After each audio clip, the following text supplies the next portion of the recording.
ഹൈന്ദവ ധർമ്മത്തിൽ സംസ്കാരങ്ങളെക്കുറിച്ചാണ് പറഞ്ഞുകൊണ്ടിരിക്കുന്നത്. 16 സംസ്കാരങ്ങളെക്കുറിച്ച് പറഞ്ഞിരുന്നു. അതിൽ 16ാമതായി ഏറ്റവും അവസാനമായി വരുന്ന സംസ്കാരമാണ് മരണം എന്നുള്ളതായിരിക്കുന്ന സംസ്കാരം. എല്ലാവരും ഭയപ്പെടുന്ന ഒന്നാണത്രേ മരണം. പക്ഷേ മരണത്തെ ഭയപ്പെടേണ്ടതില്ല എന്നാണത്രേ പുരാണങ്ങൾ പറയുന്നത്. മരണം എല്ലാത്തിൻ്റെയും അവസാനമാണ് എന്ന് ചിന്തിക്കുമ്പോഴാണ് ഭയം നമുക്ക് വരിക. മരണം എന്നുള്ളത് അവസാനമല്ല എന്നാണ് ശ്രുതികൾ ഉദ്ഘോഷിക്കുന്നത്.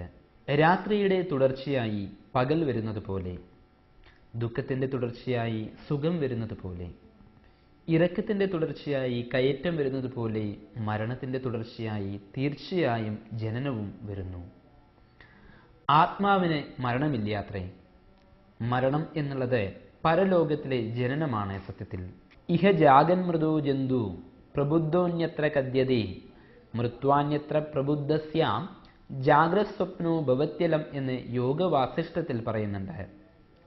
ഇവിടെ ഉണർന്നിരുന്ന് മരിച്ചുപോയ ജീവൻ പരലോകത്തിൽ ഉണരുന്നു. മരിച്ച് മറ്റൊരു ലോകത്തിൽ ഉണർന്നിരിക്കുന്ന വ്യക്തിക്ക് ഈ ലോകം ഒരു സ്വപ്നം പോലെ ആയിരിക്കുമത്രേ. സ്വന്തം കർമ്മങ്ങളെല്ലാം തന്നെ ചെയ്തു തീർത്തതിന് ശേഷം ശരീരശക്തി തീരെ ക്ഷയിച്ചു പോയാൽ ജീവൻ തൻ്റെ ശരീരത്തെ ഉപേക്ഷിക്കുന്നു. സ്ഥൂല ശരീരത്തിലിരുന്നിട്ട് ആവശ്യമൊന്നുമില്ല എന്ന് കണ്ടാൽ പ്രാണൻ, അതായത് ആത്മാവ്, അതിനെ വിട്ടുപോകുക തന്നെ ചെയ്യുമെന്നാണ് പറയുന്നത്. ഒരു ദേഹത്തെ വിട്ട് മറ്റൊന്നിനെ സ്വീകരിക്കുന്നു എന്നല്ലാതെ പ്രാണൻ ഒരിക്കലും നശിക്കുന്നില്ലാത്രേ. അത് ബോധ്യപ്പെടുത്തുവാൻ വേണ്ടിയാണ് മരണസമയത്ത് മരണാസന്നന്റെ ചെവിയിൽ ഈ അർത്ഥം വരുന്ന യജുർവേദ മന്ത്രങ്ങൾ ചൊല്ലണം എന്നുള്ളത് വിധിയുള്ളത്. നിനക്ക് ക്ഷയമില്ല, പതനവുമില്ല, നീ പ്രാണനിൽ ചേർന്ന് നിലകൊള്ളുന്നു എന്ന്. വളരെ അർത്ഥവത്തായ മന്ത്രങ്ങളാണിത്. നമ്മളേവരുടെയും ഉള്ളിലുള്ള ആത്മാവ് എന്നുള്ളതായിരിക്കുന്ന ചൈതന്യത്തിന് ക്ഷയമോ നാശമോ സംഭവിക്കുന്നില്ല. ഒരു മാറ്റവും തന്നെ അതിന് ഉണ്ടാകുന്നില്ല. മരണശേഷം സ്ഥൂല ദേഹത്തിൽ വെച്ചുണ്ടായ അനുഭവങ്ങളുടെ പൂർത്തിയടയൽ സൂക്ഷ്മ ശരീരത്തിൽ വെച്ച് നടക്കുന്നു. സൂക്ഷ്മ ശരീരത്തിലിരുന്നിട്ടും ഫലമില്ല എന്ന് കണ്ടാൽ ആത്മാവ് കാരണശരീരത്തെ പ്രാപിക്കുന്നു. ഒരു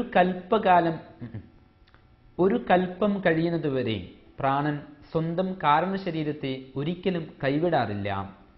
കാരണശരീരത്തിൽ നിന്നും പുതുശക്തികളെ വീണ്ടും നേടി സൂക്ഷ്മ ശരീരത്തിലേക്കും അതിൽ നിന്ന് സ്ഥൂല ശരീരത്തിലേക്കും ഇറങ്ങി വന്ന ഓരോ ജീവാത്മാവും ഭൂമിയിൽ പുതു ജന്മങ്ങളെടുക്കുന്നു.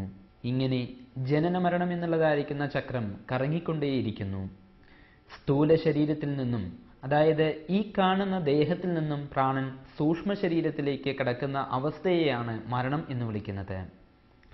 മരണാനന്തരം ജീവൻ യമലോകത്തിലേക്ക് പോകുന്നു എന്നതിൻ്റെ അർത്ഥം നിവൃത്തിമാർഗം മൂർത്തിമത്തായ യമന്റെ ലോകമായ സൂക്ഷ്മ ശരീരത്തിലേക്ക് പ്രവേശിക്കുന്നു എന്നാണ്. സൂക്ഷ്മ ശരീരമായ യമലോകത്തിൽ ബദ്ധനായ പ്രാണൻ ഭൂവർലോകത്തിൽ അധിവസിച്ച് സൂക്ഷ്മ കർമ്മങ്ങളെ അനുഭവിക്കുന്നു. എന്നുവെച്ചാൽ സൂക്ഷ്മ ശരീരസ്ഥനായി കർമ്മങ്ങൾ ചെയ്യുന്നു എന്നർത്ഥം. അല്ലെങ്കിൽ സ്ഥൂല ശരീരസ്ഥനായിരുന്നപ്പോഴത്തെ, അതായത് ജീവിച്ചിരുന്ന ആ സമയത്തിലെ വിചാരങ്ങളുടെ ഫലങ്ങൾ അനുഭവിക്കുന്നു. ഇത് വളരെ വളരെ വേദനാജനകമാണത്രേ. നിസാരം, നികൃഷ്ടം എന്നെല്ലാം തന്നെ അർത്ഥം വരുന്ന നരകം എന്ന് പറയപ്പെടുന്നത് ദുഃഖമയമായ ഈ അനുഭൂതിയെയാണത്രേ. ഈ അനുഭവം മുഴുമിച്ചതിനു ശേഷം ജീവൻ ഭുവർലോകം വിട്ട് സ്വർലോകത്തിലേക്ക് കാരണശരീരസ്ഥനായി കടന്നു പോകുന്നു. ഈ മരണം സന്യാസമാണ്.